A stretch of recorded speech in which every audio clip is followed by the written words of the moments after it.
Yho, akukho ukuphumla xa ungusaziwayo. Uthi ngoku ii-cameras zezo show oba kuzo zi-off kubekho ii-cameras zabantu aba baqhela ukubukela on TV zibe on kwiifowuni zabo, uzibone uthathwa ii-videos wena ungaboni. Molweni, ndinamkela kuMaMgobhozi TV. Now kule video ke niyibonayo lo ngumpumelelo Mseleku, unyana kaTata Mseleku. Now umpumelelo bekho watrenda ke okanye uyatrenda ngenxa yoba ke umama womntwana wakhe okanye umama wabantwana bakhe uVuyokazi Nciweni eye watshata nomnye umntu. Umpumelelo ke uye waphuma wathi hayi uVuyokazi naye ebengasafuna ubuyelana naye.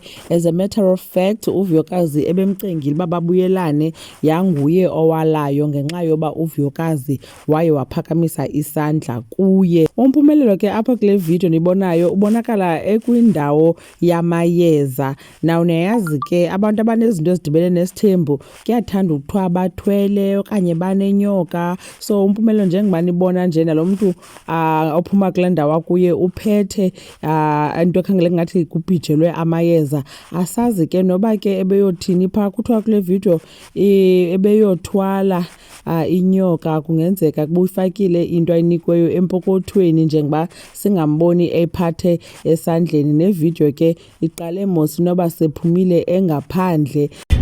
Sakubamba seyovuselela ke manje ngiyangile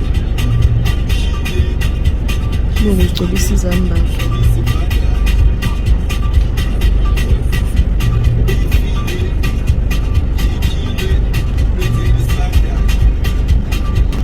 Uthatha inyongo ephatheni, uyibonile sezenza singathi bebingelela inyoka ilapha ephaketheni. Zinto ezenziwa abantu.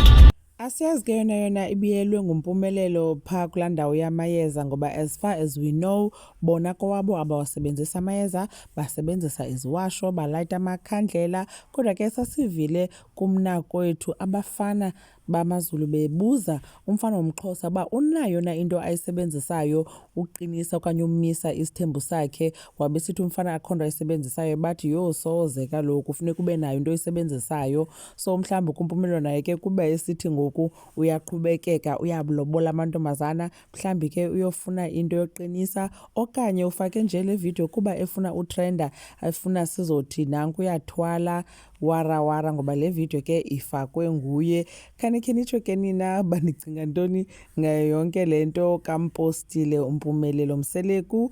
uMaMgobhozi uyanibona kwivideo elandelayo. Bye.